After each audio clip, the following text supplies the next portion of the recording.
আমাদের যে হোটেলে যে স্টাফটা ছিল ও হচ্ছে আমাদের বাসায় 2 বেলা আর কি খাবার নিয়ে যেত। হ্যাঁ, পলিথিনে করে খাবার নিয়ে যেত, স্টোর রুমে গিয়ে খাবারগুলো খেত। দুপুরবেলা রাত্রেবেলা আর কি খাবার নিত। তো গত বুধবারে আমার আব্বা মা বাকি যে মেম্বারগুলো ওরা আর কি বাড়িতে চলে যায়, আমরা 2 বোনই ছিলাম। তো বুধবারে তো ও আমার বোনই এই স্টাফে খাবার দিছে, কিন্তু বৃহস্পতিবারে সে আরও লেট করে আসছিলো আমাদের খাবার নিতে, আপনার 11টা বা 11:30 এরকম। তো আমার বোনে একটু করছে, মিসবিহেভ করছে যে আপনি আগামীকাল থেকে সন্ধ্যার পর নিয়ে যাবেন, এত রাতে কেন আসেন খাবার নিতে। তো আমার বোন ওই মেন গেট খুলে নেই, গেটের নিচ দিয়ে খাবার দিয়ে দিচ্ছে ওনারে। এটা গেলো। তো পরের দিন আমি দুপুরে খাবার দিছি এরে শুক্রবারে। হ্যাঁ, তো শনিবারে তো গতকাল যে শনিবার আমি বাইরে যাব, রেডি হচ্ছি, দেখি যে রেডি হয়ে বের হয়েছি, দরজার এখানে গেছি, গিয়ে দেখি যে স্টাফটা যে দাঁড়ায় আছে আমাদের ফ্রিজে ঢেলান দিয়ে হুডি পরা, দেখি যে আমার বোন এর খাবার রেডি করে দিচ্ছে পলিথিনে। তো আমার সামনে পুটলাটা এর হাতে দিছে, দেওয়ার পরে বলতেছে, আমার বোন বলতেছে যে আর কি লাগবে কিনা। তো স্টাফটা বললো যে মিলন যে স্টাফটা বললো যে না আর লাগবে না। তো ও কি করছে স্টাফে, মানে কোন এক ফাঁকে পিছনে, মানে ফ্রিজ তো আমাদের দুইটা, একটা ফ্রিজের উপরে আর কি খাবার রেখে দিয়ে চলে গেছে। মানে মানে আমার কথা হলো যে সে বের হবে পরপর আমি বের হব, কারণ আমার বোনকে তার একা রেখে যাবো না আমি, যেহেতু আমার বোন একা। তো উনি বের হয়েছে আমার সামনাসামনি, এও গেট পার হয়েছে, আমিও গেট পার হয়েছি। আমি কয়েক সেকেন্ড দাঁড়িয়েছিলাম, আমি বলছি যে গেটটা লক করো। ও যখন গেটটা লক করছে তখন আমি রওনা দিছি।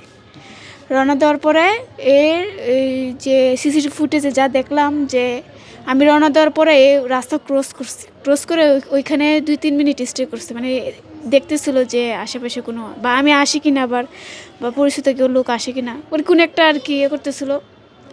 তারপরে ও 2-3 মিনিট ওইখানে করার পরে আবার আমাদের গেটের যে নক করছে। তো আমার বোন তখন এইটা তো একটা এক্সকিউজ ঘরে ঢোকার, যেহেতু সে ভাতের প্যাকেটটা রেখে গেছে।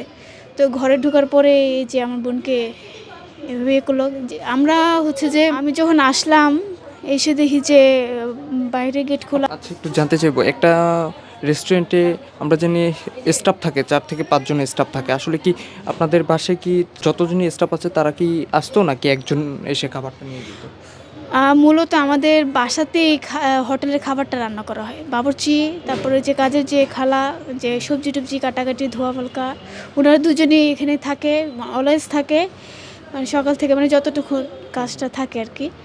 আর স্টাফ যে আসা যাওয়ার মধ্যে থাকে, কারণ ওই যে তরকারি মারকারি নিয়ে যাওয়া আসা এগুলো লাগে, মানে আসা যাওয়ার মধ্যে থাকতো আর কি। তো মানে কারিগররা একটু কম আসতো, কারণ কারিগর তো এখানে কাজ নেই। আর ওরা যে মানে মেসি আর যে হেল্পার, ওরা আসা যাওয়ার মধ্যে থাকতো, মানে এটা ওটা ডাল বা সবজি বা তরকারি ভাত এগুলা নিয়ে যেত আর কি। আপনারা কি মনে করেন যে আপনার ছোট বোন লিওনের সাথে মানে উচ্চস্বরে কথা বলাটাই কি তার পিছনে কাল হয়ে দাঁড়িয়েছে কিনা? না, মূলত বিষয় হচ্ছে ওর উদ্দেশ্য মূলত এটা ছিল না, ওর প্ল্যানিং ছিল অনেক আগে থেকে। কারণ একটা মানুষ এই এইটুকু সময়ের মধ্যে সে প্ল্যানিং ছাড়া সে এতগুলা কাজ করতে পারে না। প্রথমত সে আমার বোনকে মার্ডার করছে, জখম করছে।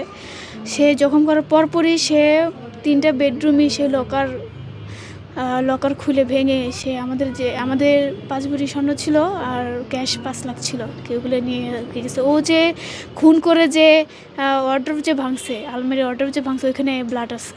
আপনি কি মানে আপনার ছোট বোনকে বাসায় রেখে জিমে গিয়েছিলেন কিনা? জিমে গিয়েছিল, মানে আমি এই টাইমটাতে আমি সবসময় জিমে যাই আর কি। আসলে যখন জিমে গিয়েছিলেন তার কত ঘন্টা পরে আপনি বাসায় ঢুকলেন? আমি 3:30 একটু আগ বা 3:30 পর এরকম আসি।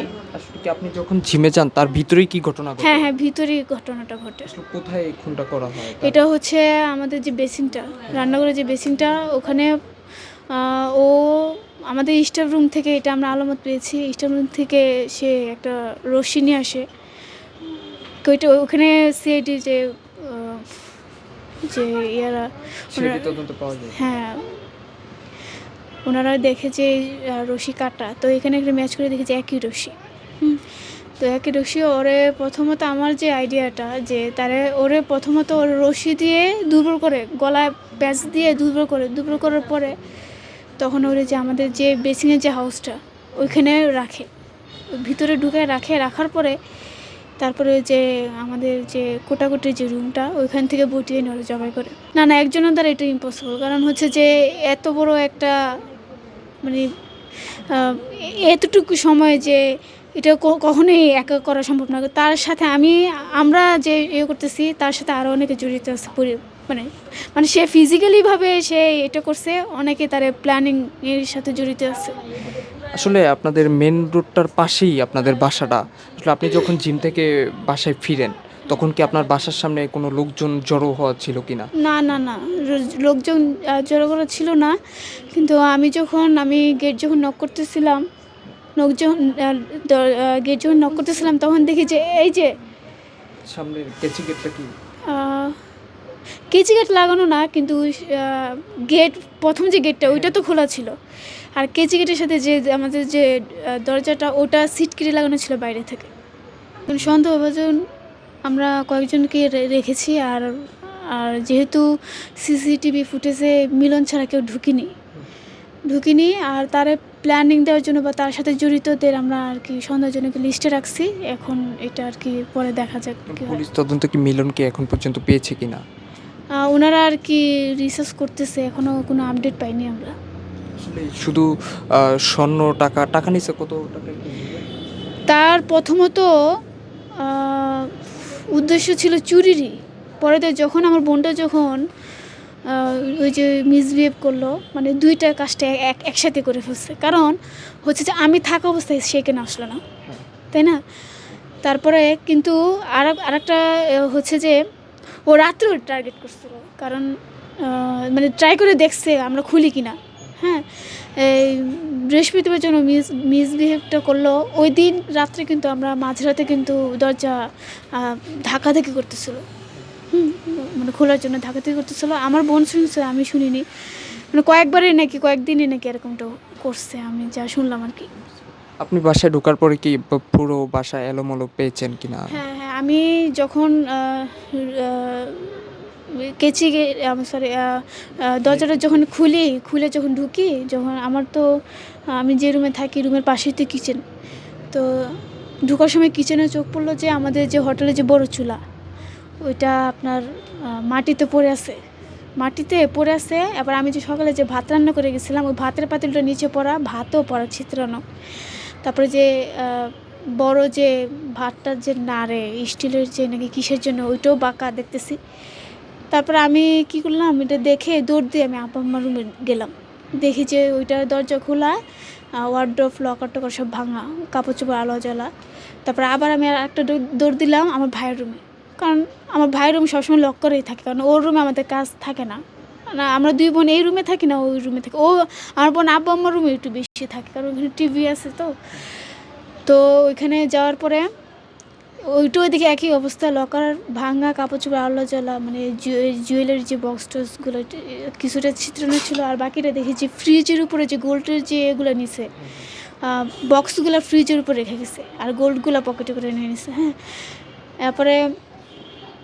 তারপরে আবার রান্নাঘরে আসলাম, রান্নাঘরে এসে দেখি কি আমাদের যে হাউসটা এটা কাঠ দিয়ে বেড়া দেওয়া, কারণ আমি যেহেতু সকালবেলা আমি কিচেনটা পরিষ্কার করে গেছি, কিন্তু কাঠটা তো আমি দিইনি, কারণ এটা তো আমার স্মরণে আছেই। তারপরে আমি কাঠটা সরাই দেখি যে আমার বোন এখানে। তো আমি প্রথম দিন শরীরটা ধরছি, কিছু গরম ছিল শরীর, তা আমি ভাবছিলাম যে বেঁচে আছে। তারপর আমি তাড়াতাড়ি দৌড় দিয়ে আমি বাড়িওয়ালা আঙ্কেলকে ডাকতেছি। তারপরে ওই যে চার দোকানের যে ছিল কাস্টমার, ওনার যে ছিল ওনাদের বলতেছে আপনারা তাড়াতাড়ি আসেন, আমার বোনের যে নাকি মেরে মারছে, তাড়াতাড়ি আসেন, আমার বোনের হসপিটাল নিয়ে যায়। তো সবাই আসলো, এসে পরে কেউ ধরে নাই। তারপরে আমি প্রথমে ভাবছিলাম কি যে মাথায় হয়তো বা আঘাত লাগছে, কারণ ও চোখটা না আপনার হাফ খোলা ছিল। আমি ভাবছিলাম যে যেহেতু শরীরটা গরম, চোখটা হাফ খোলা, হয়তো বেঁচে আছে, মানে আমার এরকম ধারণা ছিল। ও আবার যে হিজাব পরা ছিল, তো আমি গলাটা খেয়াল করিনি। তো যখন কেউ ধরতেছিল না, তখন আমাদের পরিচিত লোক আসার পরে ওরে ওরে আমরা ধরাধরি করে যে এতে রিক্সা উঠেছি ফরাজিতে নেওয়ার জন্য। ফরাজির ওইখানে গেটের সামনে দাঁড়ানোর পরে ওনারা যখন হুইল চেয়ার নিয়ে আসে, ওরা যখন নামাবো তখন দেখি ওর হিজাবটা ভিজে গেছে রক্তে। তখন আমি ওই যে মানে ভেজাল করতেছিল তো নামানোর সময়, ও তো অনেক লম্বা, আমার থেকে অনেক লম্বা, আমার ছোটো বোন আমার থেকে অনেক লম্বা, হাইটে লম্বা। তা আমি মানে পারতেছিলাম না। এরপরে আমি না হিজাবটা খোলার জন্য সরাইছি, দেখি যে গলা কাটা, মানে হাড্ডি দেখা যাচ্ছিল। তারপরে আমি আর ফরাজিতে ঢুকাইনি, হসপিটালে ঢুকাইনি, আমি আবার ব্যাক করে বাসায় নিয়ে আসি। আসার পরে এরপরে তো যে প্রশাসনের লোকরা আসলো। যার বাড়িটা মানে মালিক যিনি, তার কাছ থেকে কোনো রেসপন্স পেয়েছেন কিনা? ওনাকে আমি যখন বললাম যে আঙ্কেল একটা রিক্সা অন্তত আমাকে রেডি করে দিন, কিন্তু উনি আমাকে যে একটা মানবাধিকার খাতিরে যে একটা মানবতা যে থাকে, উনি আমাকে ওইটুকু মেন্টালি যে একটা প্রেশার যে মা তুমি কান্না করো না বা মানে থাকে না একটা, মানে উনি আমাকে ওনার কাছ থেকে এগুলো আমি পাইনি। তো আমি যখন বললাম যে আঙ্কেল আপনি রিক্সাটা অন্তত করেন, কয় কি আরে আমরা কী করবো, আমরা অ্যাম্বুলেন্স ডাকছি, আমাকে হসপিটাল 2 মিনিট থাকে না, এই যে এখানে আপনারা দেখবেন। তো ওনার কাছ থেকে আমি আর কি হেল্প পাইনি। আপনি বললেন যে আপনার বড় ভাই যিনি আছেন তিনি আপনাদের, আমার বড় ভাই না, আমার মেজো ভাই। আপনার মেজো ভাই, আপনি বড়, আপনাদের সাথেই থাকে, হ্যাঁ, ওনার রুমটা অপর পাশে। আসলে উনি কোথায় ছিল তখন? উনি কি কাজে ছিল নাকি অন্য কোথাও ছিল? বুধবারে হচ্ছে আমাদের আমার আমার 2 বোন এখানে, আমার 2 বোন বাদে বাকি যে ফ্যামিলির যে মেম্বারগুলা গ্রামের বাড়িতে চলে গেছে, কারণ আমাদের জমি সংক্রান্ত আর কি একটু প্রবলেমের কারণে। না, আপনার বাবা মায়ের সাথে আপনার বড় মেজো ভাইও চলে গেছে? হ্যাঁ, চলে গেছে। এরপরে আমরা 2 বোনই ছিলাম বাসায়। আমরা আজকে ঢাকা মেডিকেল গিয়েছে আমার কাজিন, আমার ভাই, এরা মামা এরা গেছে। এখন আশা করি আজকে দিয়ে দিবে, বললো যে দিয়ে দিবে। নিয়ে আসার পরে আমরা বাড়িতে আর কি যাবো গ্রামে, ওইখানে আর কি ইয়ে হবে, জানা যাবে, খবর দেওয়া হবে আর কি।